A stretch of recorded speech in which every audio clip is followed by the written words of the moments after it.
to the rest of the world, especially to the Muslim world, he had a double message. He said this, he said, for those who seek to advance their aims by inducing terror and slaughtering innocents, we say to you now that our spirit is stronger and cannot be broken. You cannot outlast us, and we will defeat you.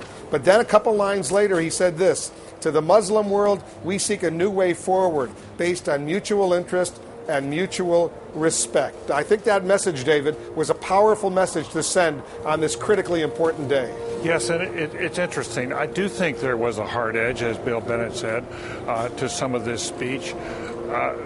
But there was also a different message, one that's very different from what we've been hearing from George W. Bush.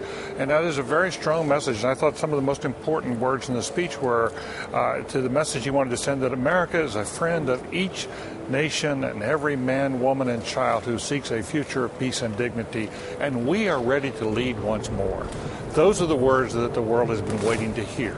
They want to see America lead, but they want to see us lead in a different way than what we've been doing. And I think what he was saying is very different.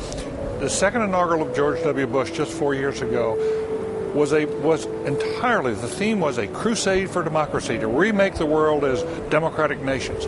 There is not a word in here about trying to remake the world. It is rather peace and dignity. That's what we're seeking with other nations. That's a very big departure from what we've had. And I think that was the toughest part for George W. Bush to hear, because the words, we are ready to lead once more, implies that to George W. Bush that we haven't been leading in the right way. I thought the speech had something for everyone, if you will, in terms of he spoke of the slaves, he spoke of rescuers, he spoke of the military. I mean, there was a moment, if anybody was listening closely to the speech, where they heard their name mentioned, essentially. He wrapped himself not only in the civil rights history, but in all of American history. Absolutely. And then to take it internationally as well, your struggle and our struggle, we understand it. It was like he was speaking individually to people in this speech.